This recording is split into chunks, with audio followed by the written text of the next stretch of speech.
Yes, a very good morning to you. It is Monday, the 19th of October 2020. We look like we're inside St. Peter's Heavenly Gates, all in white here. Here's a bit of a saint. Christy Doran is on the line from rugby.com.au. How are you, mate? Yeah, very good morning to you. Happy Monday. Happy Monday to you. For those who are watching or listening for the first time, really simple premise to the show. We're going to fire through the biggest stories making waves in the world of sport.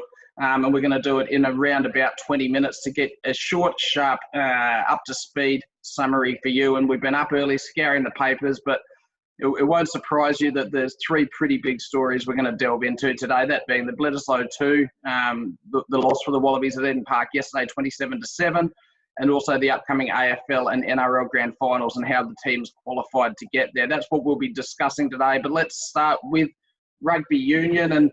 And the hoodoo at Eden Park continues for another year, despite being so impressive in the drawn match in Wellington in the first test. The Wallabies, they were relatively comprehensively beaten. It wasn't one-sided and it wasn't a flogging, but really from about 55 minutes in, it looked like there was only going to be one result.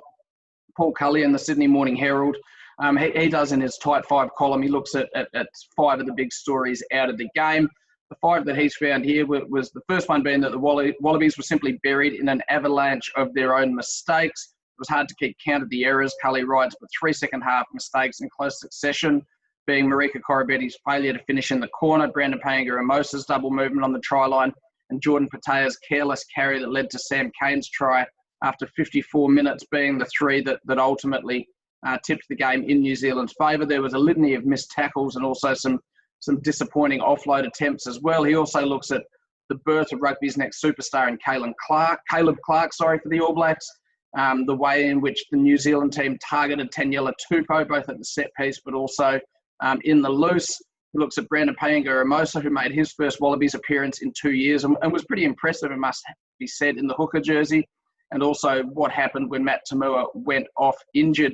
Christy, overall, looking at those topics, how frustrating was it to see the Wallabies' decision-making and execution letting them down on both attack and defence yesterday, first and foremost? Oh, terribly frustrating if you're an Australian supporter. There was a lot of optimism going into the match. We all knew that the All Blacks were going to bounce back, that the Beast had been brought out from a week of headlines where Ian Foster's name, the coach, had been on the forefront of everyone's mind, whether or not he was the right person to be in the role to begin with. But the All Blacks, I think the ferociousness and the collision at the breakdown into contact area is really where they won the game. The mistakes from the Wallabies occurred really in the second half when they were chasing the game. In the first half, they simply just could not keep up with the All Blacks' intensity and just, I think they were bigger men basically running through brick walls, and they came out more often than not on the other side of it.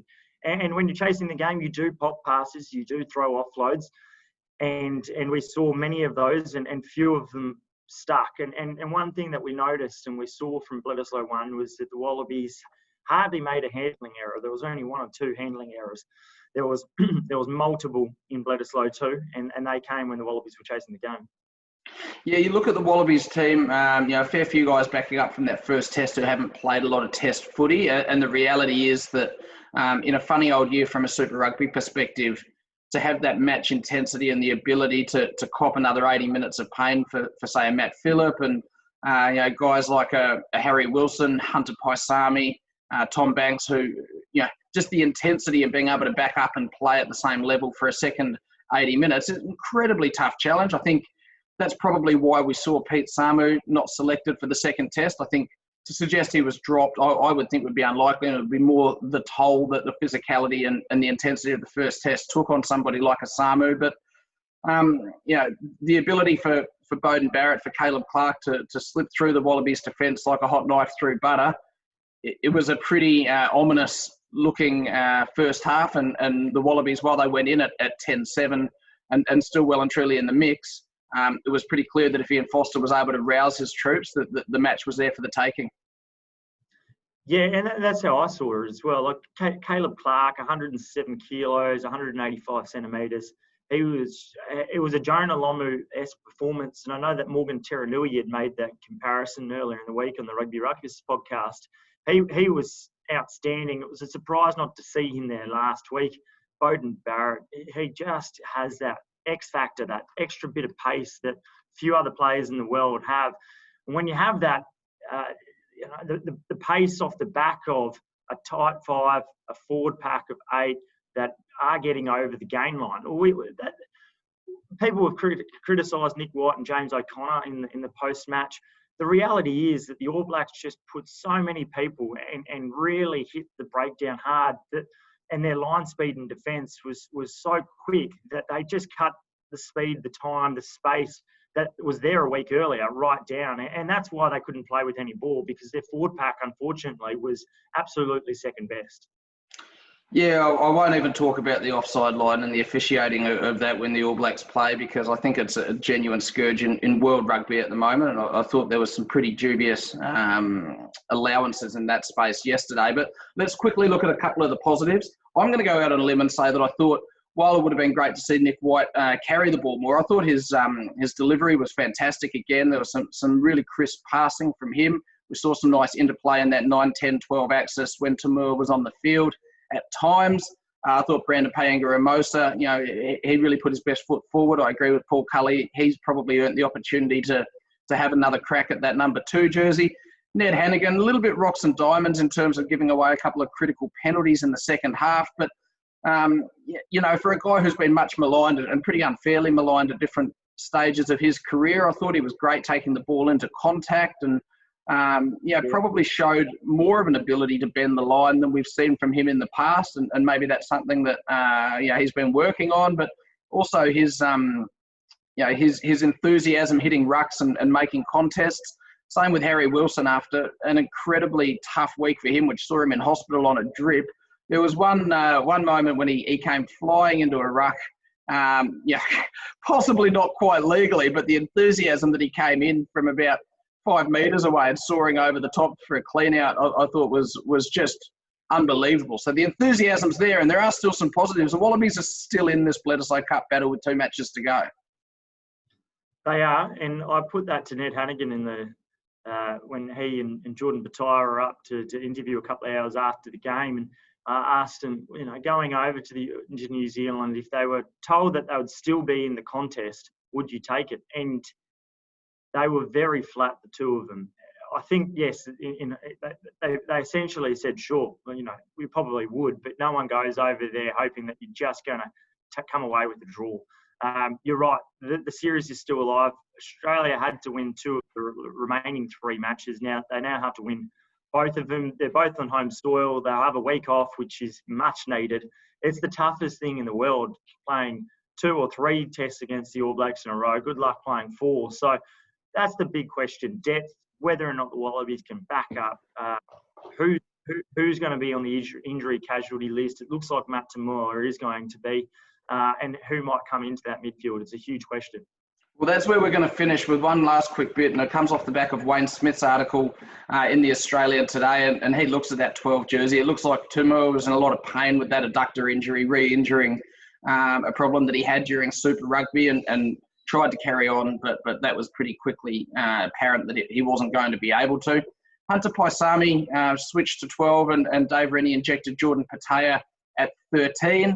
I'll just make my case right now. I thought that was the wrong decision. I thought it showed a real desire to get Jordan Petaia on the field, and that's completely understandable. But Hunter Paisami hasn't played 12 at a professional level, let alone in a Bledisloe Cup. I would have been bringing Reece Hodge on at 12, who at least has played there a little bit, does have some playmaking ability, having also played a bit of 10, is a relatively big body in that midfield as well. I think that would have been the move, and I think it just showed how perhaps Petaia should have started at 13 in the first place if that's what Rennie was after. When it comes to the next test, though, Wayne Smith, speculating that Ray Simone, who's already in the squad and had a good season in Super Rugby, would be the man to get the first crack in the 12 jersey. Smith also advocating for Hamish Stewart from the Queensland Reds to be brought in. He brings some real defensive starch. What would you be looking to do if Toomua is not available for Bledisloe 3? I think Wayne Smith's seeing it through his Queensland lens, which is nothing wrong with me. I'm a Queensland supporter, but there's no way in the world I think Hamish Stewart's coming into the side. I did ask Dave Rennie about Hunter Paisami's performance. He thought it was a courageous one, but he did make mention of Ure Simone's name, who of course played inside centre all year for the Brumbies and did a good job right the way through the year. There's a couple of options here. You could, one, bring Noel Alessio in at 10 and potentially shift James O'Connor to 12, which is what some people thought might have occurred leading up to Bledisloe 1. I think Reece Hodge is probably the most practical option. He's played there quite a few times for the Wallabies and has done so well. I think back to Wales in 2017, I think it was, when he started at inside centre and played well there. So that's another option. I can't see Hunter Paisami at the moment. Physically, he provides so much enthusiasm, punch, but in terms of the structure, the game awareness, the composure elements of the game, he's probably not quite there just yet. You've got to remember, this is his first year in Super Rugby, in professional rugby, really. So it's a heck of an ask to then go again at inside centre and really be an organiser, a voice. I don't think he's quite there with his game just yet.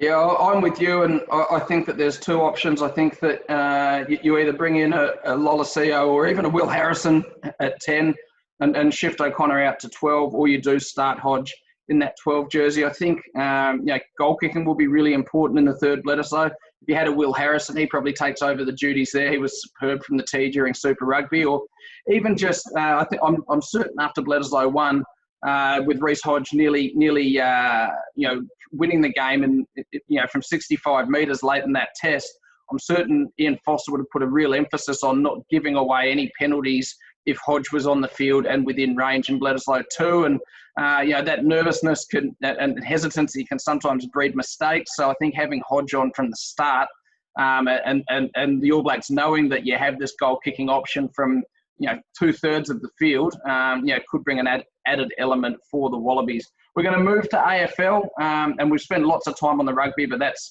exactly what we wanted to do. We're going to look at two stories in the AFL. The first one is from Daniel Cherney in The Age, looking at the pre-finals bye, and that one being back on the spotlight.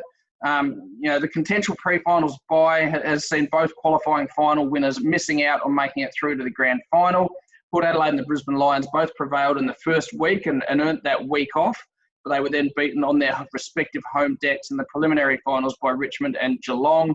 It meant that because of the pre-finals bye, which was implemented at the end of 2015, those teams had played just one match for the best part of 4 weeks before their preliminary finals. Do you think the pre-finals bye, and I'll tell you here as well, from a data perspective, since the implementation of the pre-finals bye, only 4 qualifying final winners have qualified for the grand final. It's a massive shift in the fact that it used to be a huge advantage to get that rest during finals. Now it's seeing teams not play enough footy. Do you think it needs to be scrapped in 2021 onwards?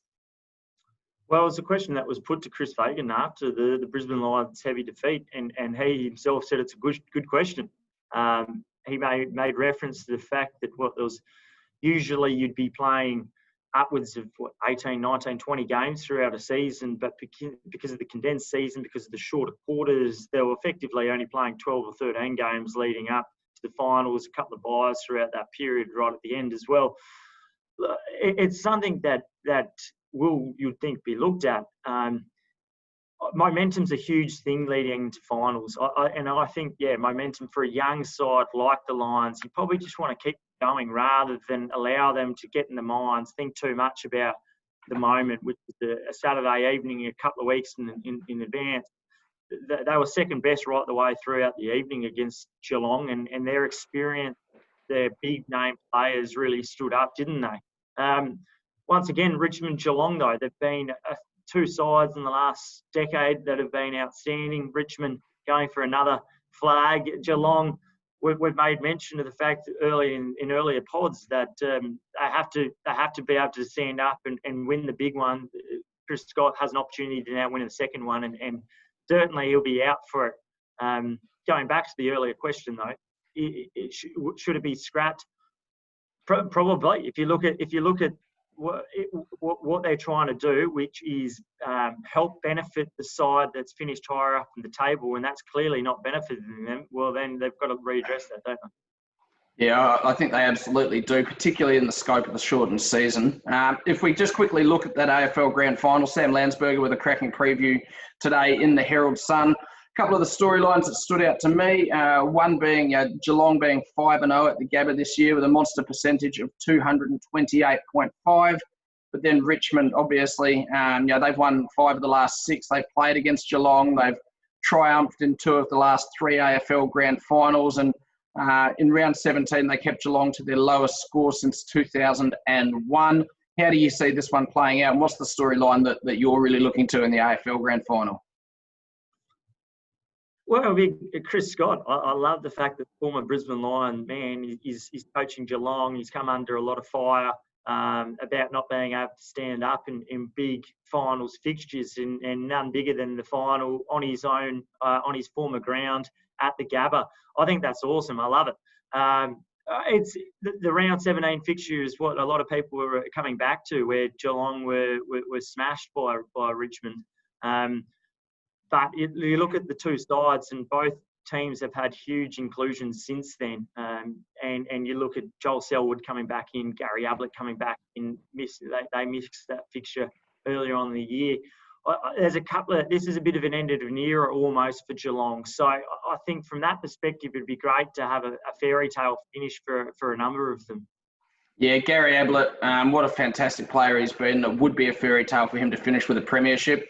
Just one final point here. Let's remember that earlier this year, Chris Scott said, with the greatest respect to Richmond, they're not Hawthorn in the multiple premiership years in a row.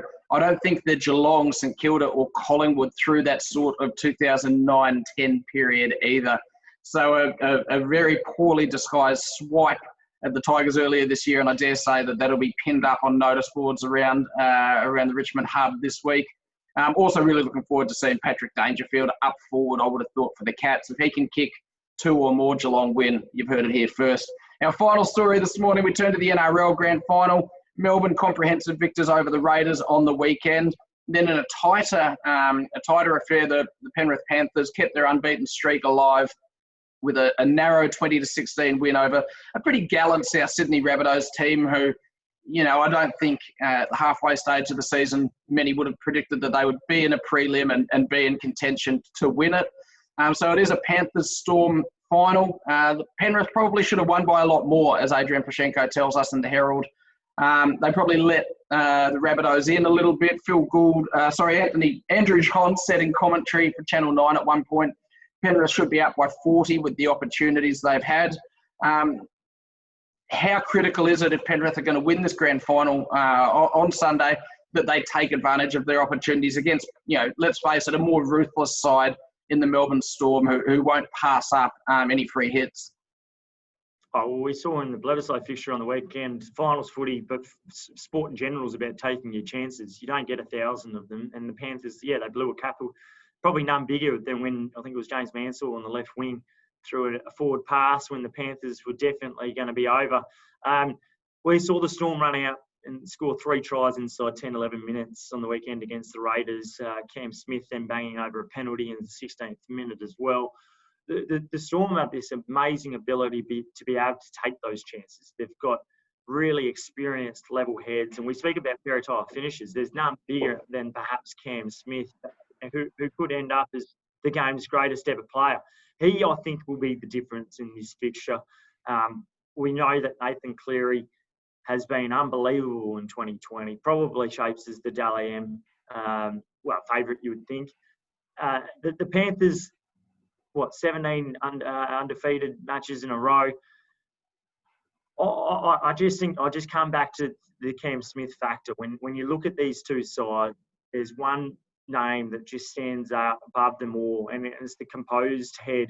If the Panthers have been a little bit slow coming out of the block against a couple of weeks ago against the Roosters, even against the Rabbitohs the other night, if you let the Melbourne Storm get out to a good, strong, quick start, there's no way you come back, because they're the masters of just playing to their strengths, to keep ticking the seconds away. And Cam Smith will just manipulate not only just the ruck there, but kicking to the sidelines, allowing his big man just to take those extra breaths. So I'm backing the Melbourne Storm here, but that Penrith Panthers, can they stop? Who can stop them? 17 straight. I think it would be a record if they do win that 18th match. Doing a full 360 and returning to finish with rugby union. Just quickly, how excited are you by Suliasi Vunivalu? Of course, signed with the Reds and Rugby Australia to switch codes next year. He was pretty amazing to watch on Friday night for the Storm as well. He's got plenty of finishing ability. I did question when he did sign. I was a little bit surprised to see a winger go across, switch codes on that amount of money. I'm not quite sure if he's at the Lottie Dakiri kind of level, but undoubtedly he's a good finisher, good player, and he has a huge match, a huge role to play in this week's NRL final, that's for sure.